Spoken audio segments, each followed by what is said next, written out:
There's no feeling more intense than starting over. If you deleted your homework the day before it was due, as I have, or if you left your wallet at home and you have to go back after spending an hour in the commute. If you won some money at the casino and then put all your winnings on red but it came up black. If you got your best shirt dry cleaned before a wedding and then immediately dropped food on it. If you won an argument with a friend and then later discovered that they just returned to their original view. Starting over is harder than starting up. If you're not ready for that, like if you've already had a bad day, then what you're about to go through might be too much. Feel free to go away and come back. I'll be here. Alright, thanks for coming with me on this trip. I'll understand if you have to take a break at any point. Just find a safe place to stop and quit the game. And don't worry, I'll save your progress, always, even your mistakes. This game is a homage to a free game that came out in 2002, titled Sexy Hiking.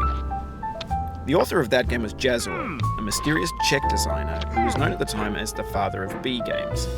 And B games are rough assemblages of found objects. Designers slap them together very quickly and freely, and they're often too rough and unfriendly to gain much of a following. They're built more for the joy of building them than as polished products. In a certain way, Sexy Hiking is the perfect embodiment of a B game. It's built almost entirely out of found and recycled parts, and it's one of the most unusual and unfriendly games of its time. In it, your task is simply to drag yourself up a mountain with a hammer. And that act of climbing, in the digital world or in real life, has certain essential properties that give the game its flavor. No amount of forward progress is guaranteed. Some cliffs are too sheer or too slippery. And the player is constantly, unremittingly in danger of falling and losing everything. Anyway, when you start Sexy Hiking, you're standing next to this dead tree that blocks the way to the entire rest of the game. It might take you an hour to get over that tree, and a lot of people never got past it. You prod and you poke at it, exploring the limits of your reach and your strength, trying to find a way up and over. And there's a sense of truth in that lack of compromise. Most obstacles in video game worlds are fake. You can be completely confident in your ability to get through them once you have the correct method or the correct equipment or just by spending enough time. In that sense, every pixelated obstacle in Sexy Hiking is real. The obstacles in Sexy Hiking are unyielding, and that makes the game uniquely frustrating. But I'm not sure Jazuo intended to make a frustrating game. The frustration is just essential to the act of climbing, and it's authentic to the process of building a game about climbing. A funny thing happened to me as I was building this mountain. I'd have an idea for a new obstacle, and I'd build it, test it, and it would usually turn out to be unreasonably hard. But I couldn't bring myself to make it easier.